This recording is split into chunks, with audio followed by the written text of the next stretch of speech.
الحمد لله نحمده ونستعينه ونعوذ بالله من شرور أنفسنا ومن سيئات أعمالنا من يهد الله فلا مضل له ومن يضلل فلا هادي له والصلاة والسلام على خير البرية وعلى آله وصحبه ومن والاه.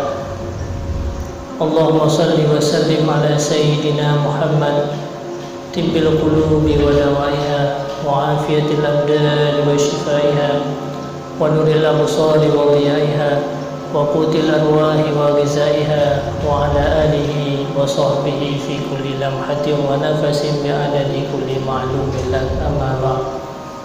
Pertama-tama dan yang paling utama, hanya memanjatkan puji dan syukur kepada Allah Subhanahu wa Ta'ala, tanpa pernah kita sangka, tanpa pernah kita duga bahwa Allah sedang kasih sayang kepada kitanya. Di tengah-tengah akhir zaman, di tengah-tengah banyak orang-orang berkumpul pada tempat-tempat maksiat, di tengah-tengah orang sangat sulit katanya mendapatkan orang melantunkan zikir-zikir dan membersihkan rohaniah mereka. Ternyata pada tempat yang mulia ini, di masjid yang mulianya, ada sekelompok umat Muhammad, ada sekelompok hamba Allah Subhanahu wa Ta'ala. Katanya di sini tersisihkan waktu sedikit, padahal mendengar kegiatan le hal-hal yang perlu dia kerjakan umumnya, tetapi atanya tak tinggalkan mandu. Kita hadir bersama-sama, kita berkumpul untuk mengundang rahmat yang paling besar yang Allah berikan kepada kita. Perkumpulan lagi ke medan ayah sekalian, perkumpulan yang bisa menghilangkan segala malapetaka, perkumpulan yang bisa menyembuhkan segala penyakit-penyakit, perkumpulan yang bisa menghilangkan segala kesusahan-kesusahan. Bila ada orang-orang yang mengadu untuk hilangnya sebuah kesusahan, maka perkumpulan seperti inilah perkumpulan untuk berzikir kepada Allah, dan juga perkumpulan yang bisa menghapuskan segala dosa atas kejahatan, atas kemaksiatan yang mengundang amarah Allah Subhanahu wa Ta'ala. Maka perkumpulan inilah yang bisa menghapuskan segala dosa, menyembuhkan segala penyakit-penyakit. Maka mudah-mudahan kita selalu berdoa kepada Allah Subhanahu wa Ta'ala agar Allah senantiasa memberikan kesempatan kepada kita terus menerus sampai akhir daripada kehidupan beliau, sampai saat-saat kita kembali kepada Allah Subhanahu wa Ta'ala, bisa kita duduk bersama dalam berkumpul, karena perkumpulan inilah sebagai jalan untuk kita berkumpul dengan baginda Rasulullah di hari akhirat nanti. Selawat dan salam juga kepada al dan sahabat beliau Rasulullah sallallahu alaihi wasallam. Selawat dan salam kepada Rasulullah sallallahu alaihi wasallam. Beliau sudah sangat banyak berkorban kehidupannya untuk kitanya. Berbagai macam penderitaan, pengorbanan daripada Rasulullah sungguh sangat luar biasa. Bahkan keluarga-keluarga beliau menderita hanya semata-mata untuk kebahagiaan bagi kitanya. Iman dan Islam yang dalam dada kitanya uronyo bukanlah datang dengan begitu saja, bukanlah hadir di tengah-tengah kitanya dengan mudah.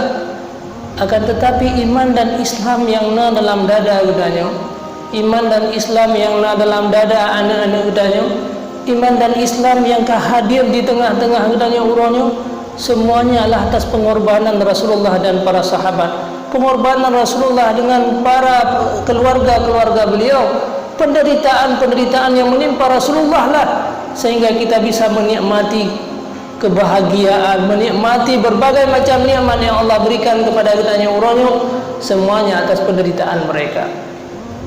Beliaulah yang selalu ingat kepada kitanya, biarpun beliau dalam keadaan menderita dalam hidupnya. Berapa banyak harta Siti Khadijah, 2/3 kekayaan kota Mekah itu miliknya Khadijah. Mungkin hanya manusia uronyo yang memiliki sebuah kekayaan di desanya sendiri, bukan di kota, sebanyak kekayaan yang pernah dialami oleh Siti Khadijah. 2/3 kekayaan kota Mekah adalah miliknya Khadijah.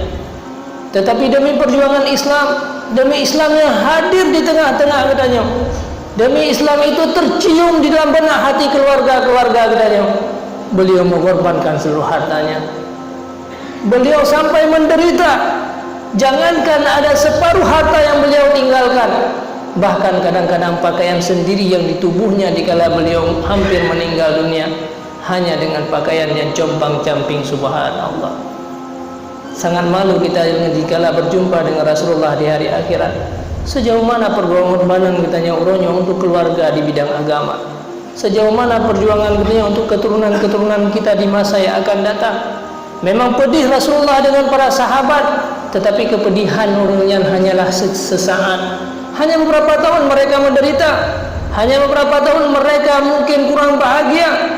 Akan tetapi setelah beliau meninggal, setelah para sahabat tiada, walaupun harta mereka telah tiada, walaupun ada di antara mereka nyawa yang hilang, akan tetapi sampai hari ini, bahkan sampai di hari akhirat, mereka merupakan orang-orang pilihan daripada Allah, orang-orang yang dipuji oleh Allah Subhanahu wa ta'ala selaku pencipta, orang-orang yang mendapat kebahagiaan yang paling besar. Mungkin hari ini kita dalam keadaan santai, hari ini kita tidak berjuang, urunnya hanya pengorbanan daripada kitanya, harta yang kita miliki untuk diri kita sendiri, jabatan yang kita sandang hanya untuk keluarga kitanya mantap. Akan tetapi ingatlah, dikala kitanya tinggal meninggalkan dunia, kenikmatan yang kita rasakannya hanya beberapa saat dan akan menderita seumur hidup kitanya sampai di hari akhirat nanti. Maka hari inilah mari kita berbakti sebagaimana Rasulullah SAW berbakti kepada kita. Mari hari ini kita berkorban sebagaimana Rasulullah pernah berkorban kepada kita. Maka senantiasalah kita mengucapkan selawat kepada Rasulullah. Sungguh celakalah manusia yang disebutkan nama Nabi Muhammad tapi mereka tidak mau berselawat kepada Rasulullah SAW.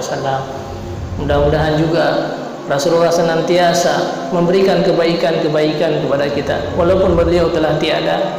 Rasulullah pernah berkata, hayati khairul lakum, kalau aku masih hidup itu lebih baik bagi kamu, wa mamati khairul lakum, dan bila seandainya aku tiada itu juga sebuah kebaikan bagi kamu. Rasulullah selalu berdoa kepada kita walaupun dia telah berada dalam kuburan. Rasulullah selalu mendoakan agar kita diampuni oleh Allah Subhanahu wa ta'ala. Sangat luar biasa pengorbanan Rasulullah. Mudah-mudahan kita bisa mengikuti jejak-jejak daripada beliau. Juga kepada al dan sahabat beliau, salawat dan salam. Kepada para alim ulama, para guru-guru kita semuanya, para pengajar-pengajar ilmu, itulah orang-orang yang membentengi kitanya, orang yang menjaga iman yang Allah titipkan kepada kitanya, orang yang selalu membawa kita kepada surga. Para ulama-ulama inilah yang membentengi kita, yang menjaga akidah kitanya, sehingga terhindar daripada malapetaka besar, terhindar daripada azab yang besar, terhindar daripada penyesalan yang besar, penyesalan di saat kita kembali kepada Allah, azab yang paling besar, azab di ketika kita dimasukkan dalam neraka jahanam. Na'udzubillah summa na'udzubillah. Para ulama inilah, para guru-guru kita inilah, mereka mengorbankan jiwanya untuk kebaikan bagi kitanya, kebaikan bagi keluarga kitanya, kebaikan bagi orang-orang yang ada di sekeliling kitanya. Ta'zim wa takrim lungkuan yang pertama sekali kepada ayah kita yang bersama selaku pembimbing, pendidik, orang yang mengajarkan ilmu kepada kita. Mudah-mudahan Allah memberikan kesehatan senantiasa kepada beliau agar selalu bisa menjaga dan mendidik kitanya, menjaga akidah-akidah kitanya, agar kita menjadi manusia yang sukses, bukan sekedar sukses di dunia, akan tetapi bisa sukses kitanya sampai di hari akhirat. Salah satu kebaikan yang paling besar urunnya adalah kita bisa duduk dengan para alim ulama, kita bisa duduk dengan para pengajar-pengajar kitanya, karena itu adalah sesuatu yang bisa mengundang rahmat yang paling besar. Kemudian ta'zim wa takrim kepada Tunku Imumsi, para tokoh-tokoh masyarakat, Bapak Kesi, para pemuda-pemuda, dan juga kepada Tunku Bahri yang selaku protokol yang akan dipersilahkan lontuan pada kitanya mandum yang hanya mungkin lontuan sebut nama satu persatu. Mudah-mudahan dengan putrakan, dengan perkumpulannya memberikan kebaikan-kebaikan besar kepada kitanya bersama. Hadirin kaum muslimin wal musliman rahimakumullah, perlu dia ketahui di dalam tanya menjalani kehidupannya bahwa yang paling penting untuk keselamatan kitanya adalah menjaga hati kita, menjaga rohaniah kitanya ban Bandung. Allah bersumpah, wa nafsi wa ma sawwaha fa'alhamaha fujuraha wa taqwaha qad aflaha man zakkaha wa qad khaba man dassaha. Demi jiwa, demi hati, wa nafsi wa ma sawwaha, dan sesuatu yang bisa merusakkan hati. Qad aflaha man zakkaha, sungguh akan mendapat kemenangan bagi orang-orang yang membersihkan hatinya, bagi orang-orang yang membersihkan jiwanya, bagi orang-orang yang terus memberikan makanan-makanan rohaniyah bagi mereka. Wa qad khaba man dassaha, dan sungguh akan mendapat malapetaka dan kerusakan dan kefasikan bagi orang-orang yang merusakkan jiwanya sendiri. Tanya selaku manusianya dicipta oleh Allah Subhanahu wa taala, ada sifat-sifat yang tidak baik. Itu sebuah kodrat daripada katanya. Karena pada manusianya ada dua buah sifat yang disebutkan oleh Imam Al-Ghazali. Yang pertama sifat khinzir pada katanya, yang dinamakan dengan sifat babi. Maka sifat khinzir itulah yang melekat pada hati katanya, sehingga gara-gara sifat itulah timbullah kejahatan-kejahatan yang banyak, timbullah keburukan-keburukan. Padahal katanya merupakan manusia yang dicipta oleh Allah paling sempurna, yang begitu banyak katanya mengambil nikmat-nikmat dan rahmat daripada Allah yang paling besar. Akan tetapi gara-gara sifat khinzir yang dalam hati katanya tidak bisa katanya padamkan, akhirnya katanya menjadi manusia yang tidak baik. Sebenarnya katanya manusia mempunyai tingkatan yang tinggi, tetapi turun tingkatan katanya sampai kepada tingkat para binatang-binatang. Sifat khinzir itu adalah sifat loba, sifat babi. Itu merupakan makhluk yang paling jahat diciptakan oleh Allah, itu adalah babi. Di mana ada kalian bui apabila ditren ya pajuh makanan-makanan urung, menyehanai rumput yang iperleh lain-lain mendumi pajuh. Itu sifat babi. Imam Ghazali menjelaskan bahwa pada manusia ini adalah ada sifat khinzir atau sifat bahimiyah yang dinamakan dengan sifat bahimiyah. Sifat khinzirnya itu dengan gara-gara ada sifat khinzir sehingga katanya menjadi manusia yang loba, yang tidak pernah cukup dengan apa yang Allah berikan. Akhirnya terjadilah keburukan-keburukan yang timbul akibat daripada sifat babi yang ada dalam tubuh kita. Gara-gara kita tidak cukup dengan apa yang Allah berikan kepada kita. Akhirnya untuk mencukupi kebutuhan tanya menjadi orang yang meminta-minta sama orang lain, mengharapkan bantuan orang lain. Dikala orang lain tidak sanggup membantu dan memberikan apa yang dia inginkan, maka saatnya lah timbul penyakit yang pertama akibat daripada sifat tadi, adalah penyakit marah. Sehingga banyak manusia-manusia yang merasa marah karena mereka tidak bisa mencukupi kebutuhan kita. Memang yang namanya manusia semenjak lahir adalah sudah banyak kebutuhan-kebutuhan yang harus kita keluarkan. Semenjak lahir kita akan membutuhkan pakaian, membutuhkan alat-alat peralatan mandi dan sebagainya. Maka jauh sebelum harta itu kita dapatkan, jauh sebelum kita bisa berusaha, ternyata pengeluaran itu sudah terjadi semenjak kita mantan ubud. Terus menerus itu akan terjadi. Apabila dia tidak berusaha dan tidak bisa mencukupi kebutuhan tanya, apalagi kita yang sifat khinzir atau sifat loba, akhirnya jadilah katanya orang yang masih baik menjadi peminta-peminta.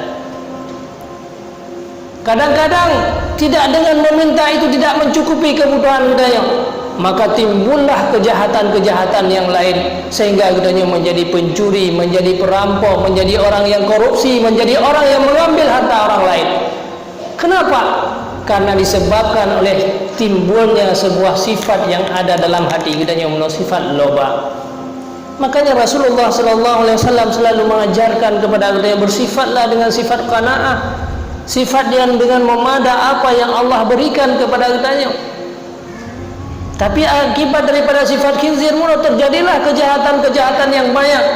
Akhirnya kita banyak memakan makanan yang haram, mengambil harta orang-orang lain. Kemudian harta tersebut kita makan dan dijadilah daging-daging bagi kitanya.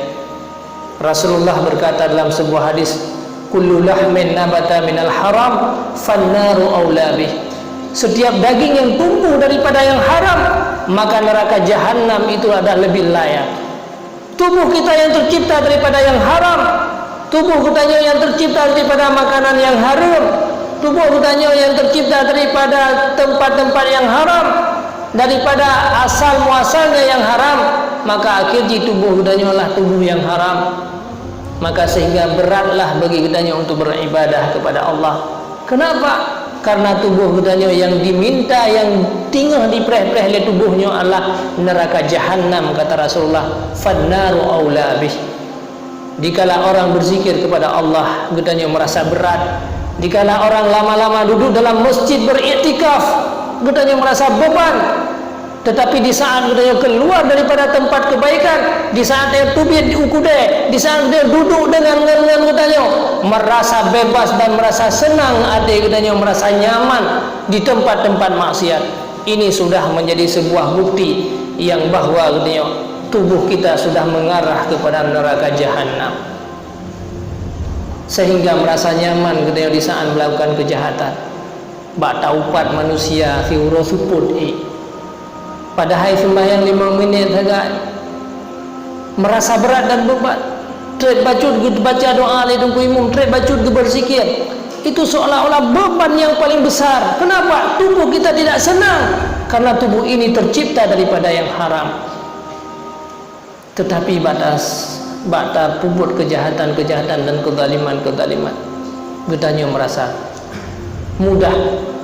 Bahkan legedanya yang sangat menyedihkan lah, akhirnya makanan itu dimakan oleh anak-anak gedanya, yang anak yang dasarnya merupakan manusia yang baik, manusia yang dilahirkan oleh Allah dalam keadaan suci. Akhirnya akibat daripada salah makanan yang kita berikan, anak gedanya menjadi manusia yang jahat. Tidak ada manusia yang dilahirkan oleh Allah di atas muka bumi ini menjadi jahat, menjadi orang yang fitnah, menjadi orang yang tidak bermanfaat. Tetapi kenapa mereka menjadi orang-orang jahat? Siapa yang telah menghancurkan kehidupan mereka? Itu tanya.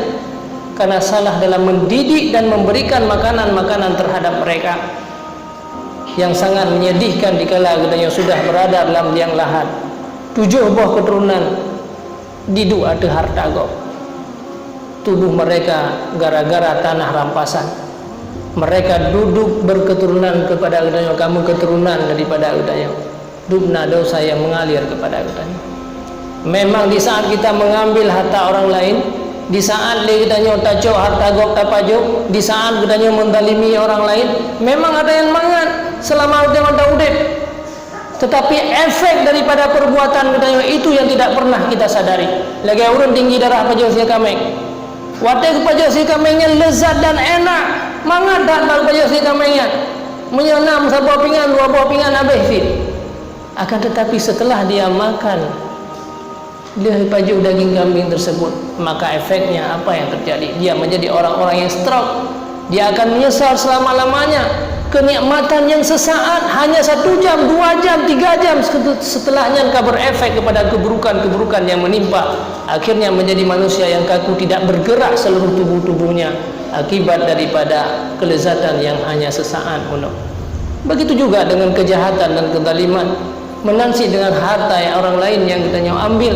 Maka dikala harta-harta tersebut kita ambil, memang tinggal terasakan itu adalah lezat dan mangat adanya, akan tetapi akan berefek kepada keburukan yang selama-lamanya setelah kita berada dalam liang lahat. Ini semua diakibatkan daripada adanya sifat lobah, sifat babi, sifat khinzir yang ada dalam hati manusia. Maka uronyo ke sifat hati manusia yang semua punya sifat tersebut. Semenjak kita dilahirkan, kita punya sifat bahimiah, sifat yang ada dalam hati katanya. Inilah tempat yang dimain oleh syaitan dan nafsu katanya, untuk selalu digoda katanya agar terus menerus katanya loba yang tidak pernah cukup. Hana pernah cukup dengan apa yang Allah berikan. Hana se ngenata roh tu, ngenata go.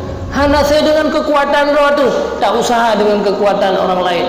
Yang penting jabatan yang dia inginkan tercapai, yang penting harta yang dia inginkan dia dapati. Akhirnya kita menjadi manusia yang salah dalam perjalanan kehidupan. Kemudian sifat yang kedua, yang merupakan sifat yang dinamakan dengan sifat khinzir, sifat qalbi, ataupun yang dinamakan dengan sifat anjing. Pada manusia juga punya sifat yang namanya dengan sifat anjing, yang diistilahkan dengan sifat qalbi, yaitu sifat anjing. Pada manusia ada sifat pemarah. Akibat daripada kemarahannya timbullah kejahatan-kejahatan yang banyak. Asal selalu mencari lawan. Dia setiap saat marah. Nah, orang tak mau rumah pi bengeh. Orang yang hana doji pi bengeh. Asal bayang orang matang di kam lagi geruh aja. Itu adalah yang dinamakan sifat anjing ada pada manusia. Manusia yang tidak marah itu bukan namanya manusia. Man istaghdaba wa lam yaghdab fa huwa himarun. Orang yang dianjurkan, orang yang karena sesuatu indikasi untuk menjadi kedaya orang-orang marah tetapi dia hana bengeh, maka itu bukan namanya manusia. Yang kedaya kai pu bengeh hingga hana bengeh nyankan manusia, itu adalah keledai. Tetapi manusia yang baik bukan tidak punya sifat marah. Manusia yang baik adalah manusia yang bisa meredamkan kemarahan. Mandum manusianya dicipta di Allah na marah, tetapi mampukah katanya meredam kemarahan yang na dalam jiwa katanya uronya. Karena daripada sifat marah itu timbullah kejahatan-kejahatan yang banyak. Akhir katanya mendengki kepada orang, dendam kepada orang lain. Setiap hari dalam udai-udai dia selalu mencari lawan. Setiap saat dia melihat manusia-manusia dalam keadaan marah, hanya pernah rasa tenang hati dia kepada manusia-manusia yang lain. Hanya selalu dia mencari-cari kesalahan daripada orang lain. Itu akibat daripada adanya sifat kalbi. Takkanlah ini dalam kejadian udip kedanya manusia. Nah, manusia yang selalu meminta, mencari untuk permusuhan. Semenjak jaga tinggal kedubia kuda, kedubia merasa hawa yang kejak, dia selalu mencari permusuhan. Itu karena kuatnya sifat anjing yang ada dalam tubuh mereka. Tidak disirami, hanya dipadamkan sifat anjing tersebut. Sehingga kita sering meronyot yang takalan manusia adalah tentang kejahatan-kejahatan mereka. Padahal hati dia tidak pernah tentram. Setiap saat yang kita lihat pada wajah umat-umat Nabi Muhammad hanyalah nampak keburukan-keburukan saja. Padahal dupna kerugian yang menimpa tanya. Padahal hati dia jadi istirahat. Tetapi karena banyaknya orang yang kita benci, orang yang hana dia senangi, akhirnya hati dia tidak tenang. Ini merupakan sebuah malapetaka yang sedang menimpa daripada kita. Bahkan dia benci kepada umat Muhammad. Kenapa kita benci kepada hamba-hamba Allah padahal mereka umat Islam, orang mukmin?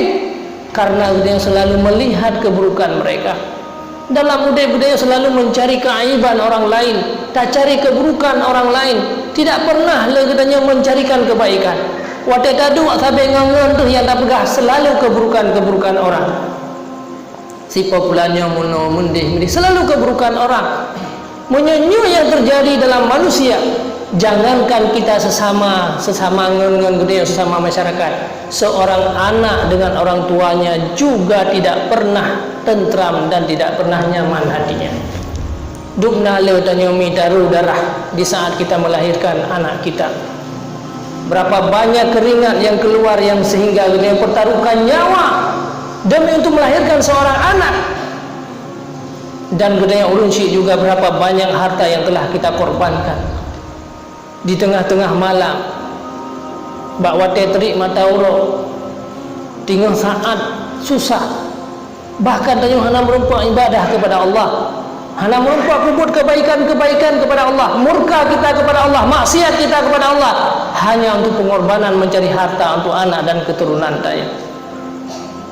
Akan tetapi dikala anaknya karaya terus dia dewasa dengan harta yang dia berikan, dengan kasih sayang yang dia berikan, seandainya dia hanya melihat satu keburukan daripada gedanya, nah harapan dan impian, nah keinginan anak gedanya yang tidak terpenuhi oleh gedanya, akhirnya dia membenci kita. Kenapa? Dia melihat hanya keburukan.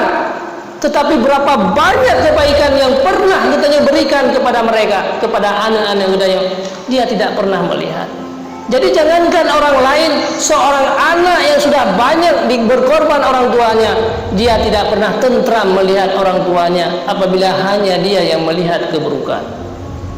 Nyokuh sebab-sebab timbul perpecahan dalam masyarakat, timbulnya permusuhan-permusuhan, timbulnya marah antara satu umat Nabi Muhammad dengan yang lain.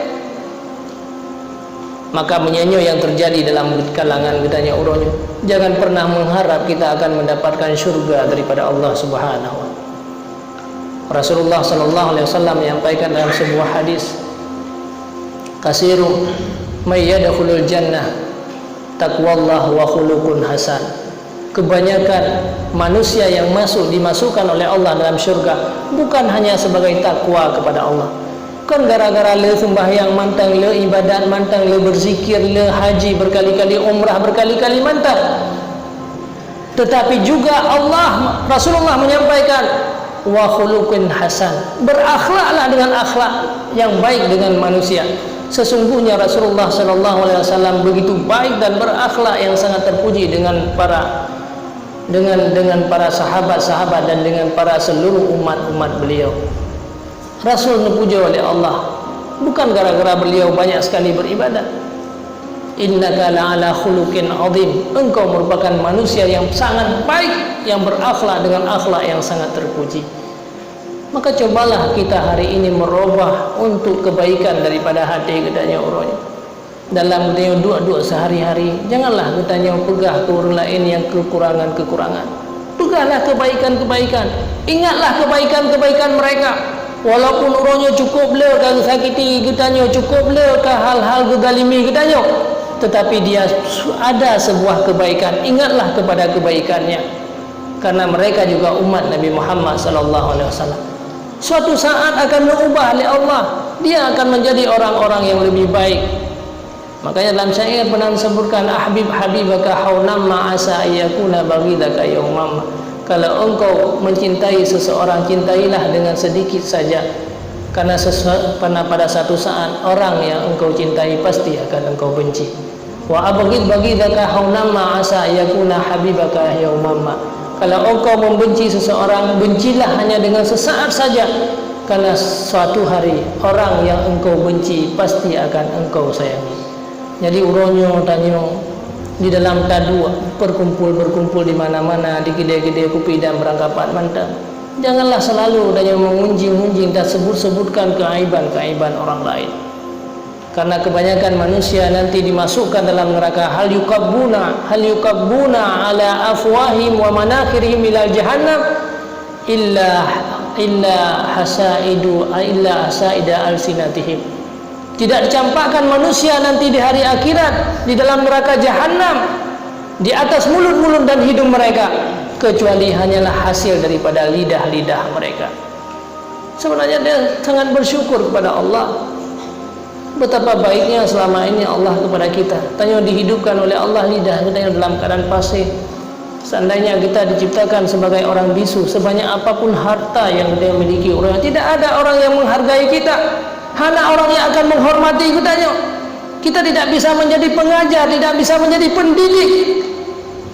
Siapa yang memberikannya semuanya? Allah kasih sayang kepada kita, memberikan lidah. Akan tetapi dia tidak punya rasa malu di hadapan Allah. Tidak pernah lidah ini mengucapkan kebaikan.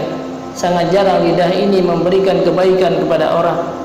Bahkan kadang-kadang tak sembahyang hanya 5 menit, 10 menit, tetapi dia relakan lidah ini mengupat saudara-saudara dia sampai berjam-jam. Cuma amal kebaikan. Cuman kita selalu menghitung kebaikan diri kita yang sendiri. Akan tetapi kita tidak pernah menghitung keburukan yang pernah kita lakukan rohnya. Seluruh kata-kata yang sudah dia keluarkan kepada orang lain, semuanya itu telah dicatat oleh para malaikat-malaikat. Walaupun katanya uronyo tidak sadar. Kita hari ini hanya sadar berapa banyak beribadah, berapa banyak duduk dalam masjid. Akan tetapi wate tadu bagi dek-dek, wate tadu sabi keroro tu dunale urang yang tersakiti daripada katanya. Ada orang-orang yang tidak bisa tidur gara-gara lidah katanya. murau-urau malam-malam hantingan gara-gara upat dan gara-gara keaiban yang dia buka. Semua kesusahan mereka yang pernah kita zalimi, maka semuanya itu akan mengalir keburukan terhadap budaya. Na'udzubillah summa na'udzubillah. Maka inilah yang pertama sekali timbul daripada dasarnya, timbul daripada kalbi, sifat, yaitu pemarah. Maka hilangkanlah daripada sifat marah. Jangan kita membenci sesama manusia. Jangan kita membenci umat-umat Nabi Muhammad sallallahu alaihi wasallam. Biarpun kadang-kadang kita khadam mandum-mandum umat Nabi Muhammad, memang kemampuan kita terbatas, akan tetapi tak jagalah kahai tabi kebaikan kepada orang lain. Kahai kita berkorban untuk semua manusia umat Nabi Muhammad, maka janganlah kita menyakiti mereka.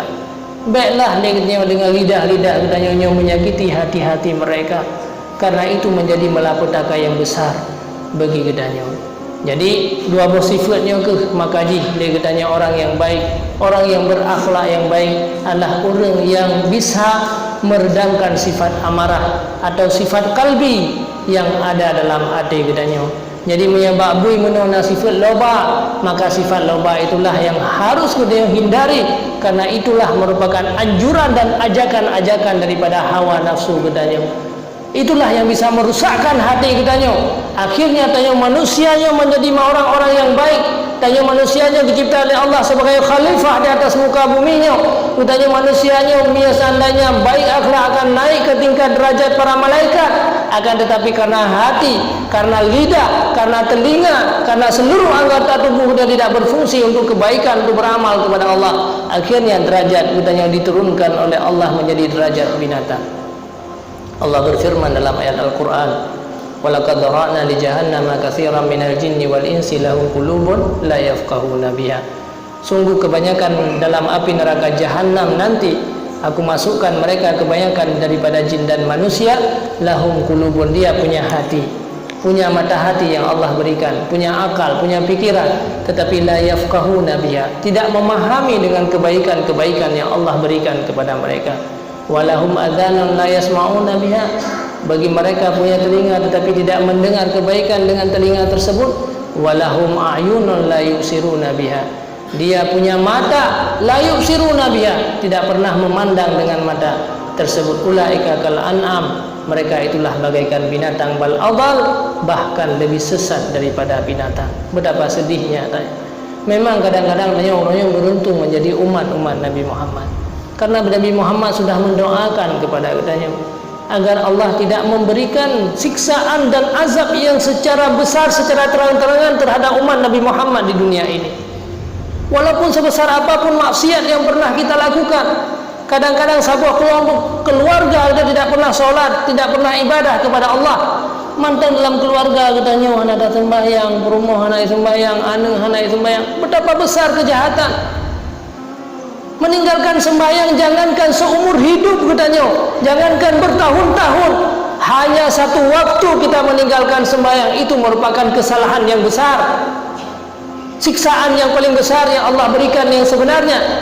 Tetapi kenapa mantang aman udah tidak nampak siksaan daripada Allah? Karena Nabi Muhammad telah mendoakan kepada kita menghansitkan gerobah bentuk udahnya dari manusia menjadi hewan, menghansit bumonyo kaitalum gedanya masalah keluarga. Tetapi kenapa kita mantang sehat-sehat lagi?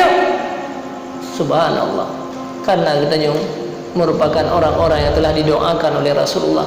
Ya Allah, jangan engkau menampakkan siksaan di dunia terhadap umatku, tetapi walaupun uronyo tanya terbebas, walaupun uronyo tanya hana persoalan dalam hidup, akan tetapi golom nyaman katanya di hari akhirat nanti. Tidak katanya golom tente sukses, golom tente yang terlepas di dunianya akan terlepas di hari akhirat nanti. Saudara lihat yang seiman dan yang seagama, maka untuk menghilangkan sifat-sifat daripada dua macam, sifat kalbi, sifat anjing dan sifat babi inilah, maka perbanyakkanlah katanya untuk berzikir kepada Allah Subhanahu wa taala. Memperbanyak kita mengingat-ingat Allah, memperbanyak kita berselawat kepada Rasulullah sallallahu alaihi wasallam, karena ala bi dzikrillah tatmainnul qulub. Berzikirlah kepada Allah, agar kitanya bisa menenteramkan jiwa. Maka hilangkan segala kejahatan-kejahatan hati lewat memperbanyak zikir kepada Allah. Allah berfirman dalam ayat Al-Quran, ya ayyuhalladzina amanu zkurullaha dzikran katsira wasabbihuhu bukratan wa asila. Wahai orang-orang yang beriman, perbanyakkanlah zikir kepada Allah Subhanahu wa taala. Wasabbihuhu bukratan wa asila, dan bertasbihlah kamu kepada Allah bukratan wa asila, dan pada pagi dan pada petang. Karena lewat zikirnya kehendaknya kembali kepada Allah Subhanahu wa taala. Manusia yang bahagia, manusia yang sukses, manusia yang mendapatkan surga. Manusia yang mendapatkan surga adalah orang-orang yang sanggup di akhir kalamnya mengucapkan kalimat la ilaha illallah Muhammadur Rasulullah. Rasulullah bersabda dalam sebuah hadis, man kana akhir kalamihi la ilaha illallah dakhalal jannah. Orang-orang yang sanggup mengucapkan kalimat la ilaha illallah itulah merupakan orang-orang yang akan dimasukkan dalam surga. Di saat budaya kembali dalam kuburan, yang pertama sekali ditanyakan marrabuka, siapa yang menjadi Tuhan kamu?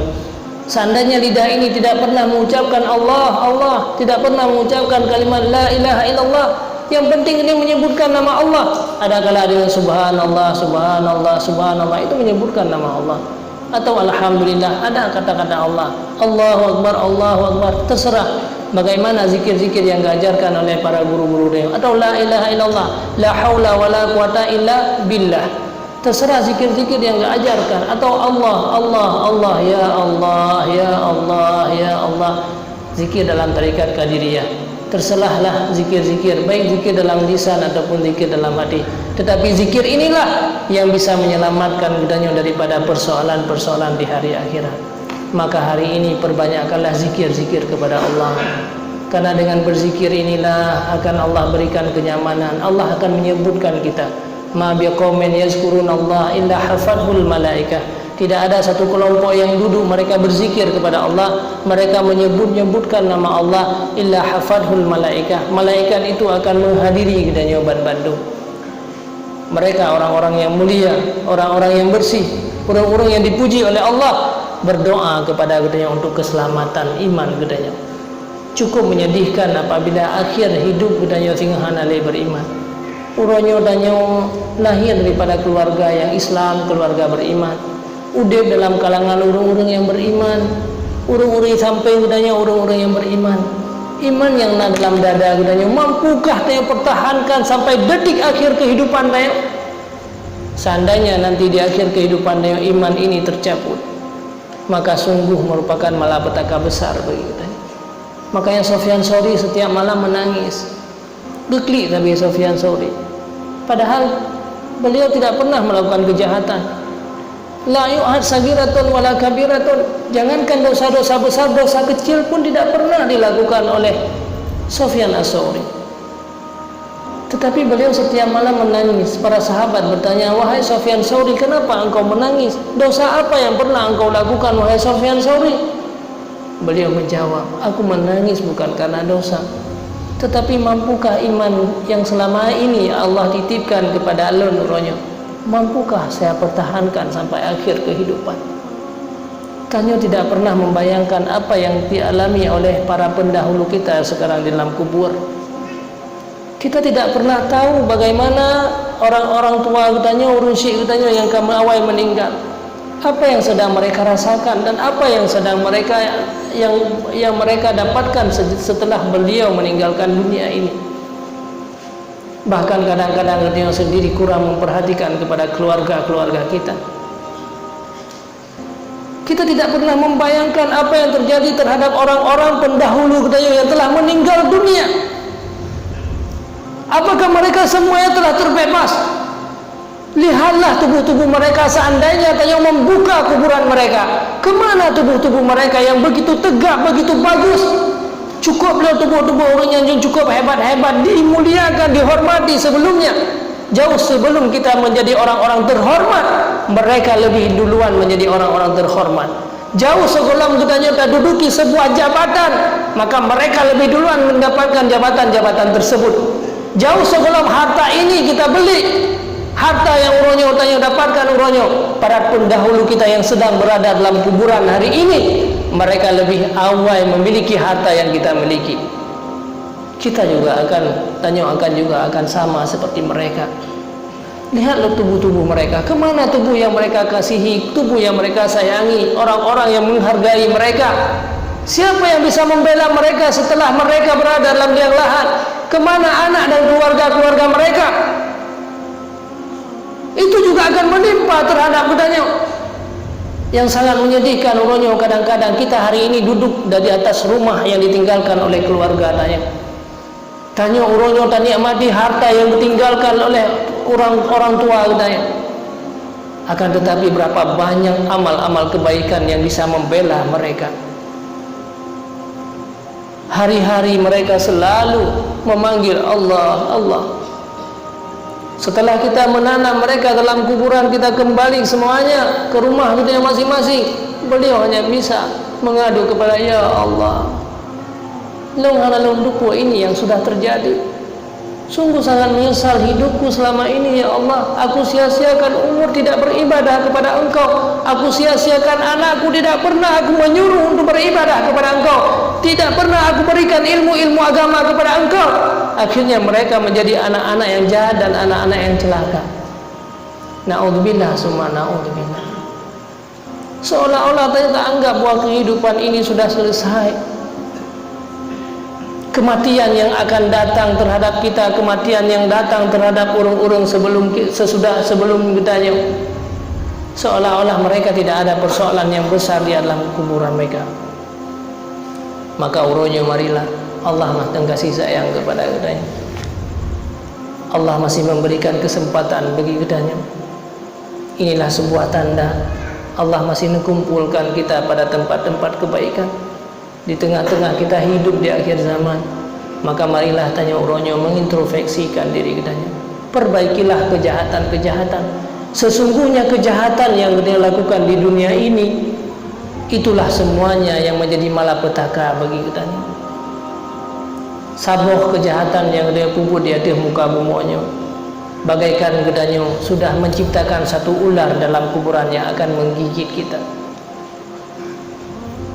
Bagaikan gedanyo sudah menciptakan tanah itu untuk memarahi kepada gedanyo, untuk digerut gedanyo di saat gedanyo kembali kepada Allah. Satu kejahatan yang kita lakukan di dunia ini, bagaikan gedanyo sudah membakar bara api yang akan membakar kita. Lagi tak kudip api yang akan didut gedanyo selama-lamanya. Hitunglah hasibu qabla an tuhasabu. Berapa banyak kejahatan yang selama hidup tanya uronyo. Berapa banyak orang yang sudah kita sakiti. Berapa banyak anak-anak kita yang Allah lahirkan mereka dalam keadaan suci, tapi hari ini mereka menjadi penjahat karena kita salah mendidik dan membimbing mereka. Berapa banyak kejahatan istri-istri kita yang semuanya itu akan berefek kepada kita. Berapa banyak kejahatan yang kita lakukan setiap waktu dan setiap hari. Sudah berapa ular yang sudah kita ciptakan dalam kuburan yang siap untuk menggigit, yang siap untuk merembuk, menghancurkan seluruh tubuh-tubuh kita. Berapa banyak api yang sudah kita bakar yang bisa membakar tubuh-tubuh kita ini. Maka marilah kita hari ini untuk mengintrospeksikan diri kita, untuk dan terus bertobat kepada Allah. At-taibu min zambin kama la zambala.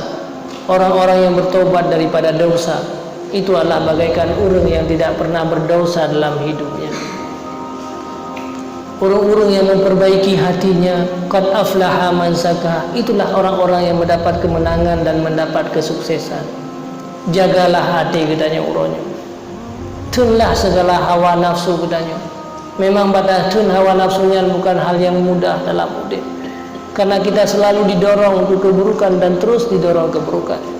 Musuh-musuh kitanya dalam hati kita terus mendorong kitanya untuk berbuat jahat. Nafsu kitanya selalu didorong kitanya untuk melakukan kejahatan. Iblis selalu mendorong kitanya agar iman kita hilang, agar kita menjadi manusia yang murka dan durhaka kepada Allah. Maka inilah yang perlu kitanya tanamkan, untuk kita takut kepada Allah dan menjaga hawa nafsu. Wa amma man khafa maqama rabbih wa nahan nafsa 'anil hawa fa innal jannata hiyal ma'wa. Seandainya kita sanggup tanamkan dalam hati kita merasa takut kepada Allah, dan kita bisa mengendalikan nafsu katanya, wa nahan nafsa 'anil hawa, menahan segala keinginan yang tidak baik, fa innal jannata hiyal ma'wa, maka pasti Allah akan memberikan hadiah yang paling besar yang merupakan impian daripada setiap muslim. Fa innal jannata, itulah hadiah yang paling besar, yaitu syurga daripada Allah Subhanahu wa taala. Maka uronyo dua macam inilah yang perlu kita tanamkan dalam hati. Di samping kita beribadah kepada Allah, takwa kepada Allah, melakukan apa yang diperintahkan oleh Allah, berakhlaklah dengan akhlak manusia dengan akhlak yang baik. Pandangilah mereka dengan kebaikan, tanamkanlah terhadap mereka rasa kasih sayang.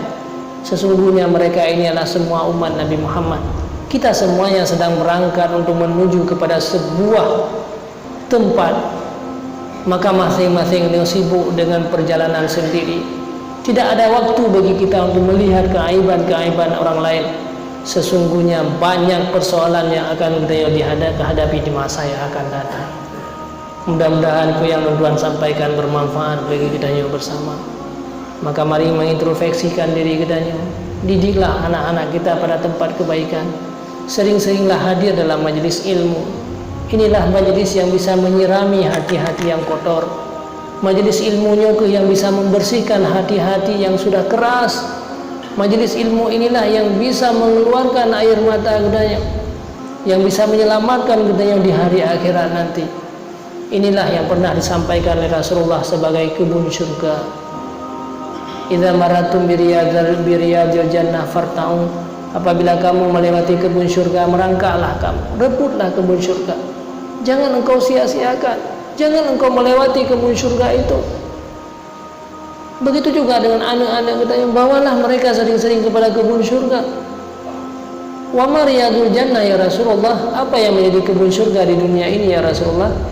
Hilaqu zikri, inilah majlis ilmu, majlis zikir, tempat di mana orang berkumpul untuk berzikir kepada Allah, tempat di mana orang berkumpul untuk membacakan Al-Quran, tempat di mana orang berkumpul untuk mengajarkan ilmu. Maka itulah merupakan tempat yang merupakan kebun-kebun syurga yang disampaikan oleh Rasulullah SAW. Menyegedanya uronyo hana mungkin untuk legednya dia tahu kebun syurga dalam setiap hari, setiap saat. Maka jangan lupalah gedanya dia tahu mingguan. Duduklah dengan para ulama-ulama, pandangilah wajah para ulama-ulama tadi, maka Allah akan memberikan kebaikan-kebaikan yang besar. Ya anak-anak gedanya yang mendangna kesempatan, sesungguh mereka diciptakan oleh Allah dalam keadaan suci dan bersih. Maka bawalah mereka pada tempat-tempat pendidikan agama. Baik sia-siakan mereka, dan baik sampai mendalimi mereka, baik menghancurkan kehidupan mereka. Menyagutanya hana tak bimbing anak pada bidang agama, maka sungguh dia tak hancurkan anak gedanya. Bukan sekedar kita hancurkan di dunia, marah gedanya hancurkan sampai hari akhirat. Dia menjadi manusia durhaka, menjadi manusia malapetaka, menjadi manusia yang disiksa oleh Allah seumur hidupnya akibat daripada kesalahan kita. Padahal betapa sayangnya Allah kepada anak gedanya, lahir dalam keadaan suci dan bersih, lahir dalam keadaan mulia. Akan tetapi kita telah membawa mereka kepada kejahatan-kejahatan yang besar, sehingga Allah marah terhadapnya akibat daripada kesalahan saya dalam mendidik. Pilihlah tempat-tempat pendidikan agama, daya-daya, pesantren-pesantren, maka itulah merupakan tempat untuk mendidik rohaniah mereka, mendidik hati mereka agar mereka menjadi orang-orang yang baik. Makanya yang bisa Tuhan sampaikan lebih dan kurang Tuhan lagi maaf.